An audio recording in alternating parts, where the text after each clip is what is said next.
দেশে গণতন্ত্রের মাধ্যমে শান্তি কায়েম করতে যাবে, তখন যতই আপনি টয়লেট পরিষ্কার করতে চান, যতই আপনি কূপের মধ্যে পায়খানা রেখে পানি পরিষ্কার করে, ওই কূপ যেমন পরিষ্কার হওয়ার তো দূরের কথা, যত দিন যাবে কূপ দুর্গন্ধ হবে। ঠিক গণতন্ত্র মানুষের তৈরি মতবাদ, যারা তৈরি করেছে তারা নিজেরাই ফেল করেছে, তারা নিজেরাই বলেছে যে গণতন্ত্র দিয়ে পৃথিবীতে শান্তি প্রতিষ্ঠা করা সম্ভব না। সামাজিকতার নাম হোক, রাষ্ট্রের নাম হোক, ধর্মীয় মতবাদের নাম হোক, গণতন্ত্রের নামে হোক, সেকুলারিজমের নামে হোক, বিভিন্ন মতবাদের নামে, বিভিন্ন মতাদর্শনের নামে বিভিন্ন ভাবে মানুষ বিভিন্ন ভাবে অনুসরণ বা অনুকরণ করার চেষ্টা করছে। দেখেন তার বাস্তব দৃষ্টান্ত এই যে আমরা বাংলাদেশ সেই 190 বছর ব্রিটিশ ইংরেজদের অধীনে ছিলাম, ব্রিটিশদের অধীনে ছিলাম, আমরা পাকিস্তানের অধীনস্থ ছিলাম। এরপরে দেশ কোনোভাবে আমরা স্বাধীন হলাম, স্বাধীন করলাম। এরপরে আবার বিভিন্ন সময় বিভিন্ন ভাবে আমাদের উপর জুলুম অত্যাচার চেপে বসলো। 1 বছর হতে না হতে আবার দেখতে পাচ্ছি বিভিন্ন ভাবে জুলুম অত্যাচার ইত্যাদি হচ্ছে।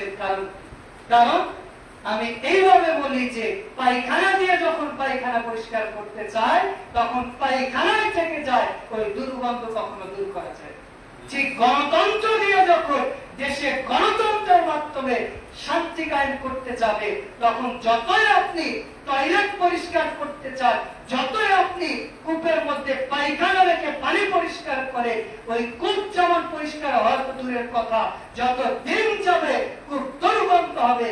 ঠিক গণতন্ত্র মানুষের তৈরি মতবাদ, যারা তৈরি করেছে তারা নিজেরাই ফেল করেছে, তারা নিজেরাই বলেছে যে গণতন্ত্র দিয়ে পৃথিবীতে শান্তি প্রতিষ্ঠা করা সম্ভব না।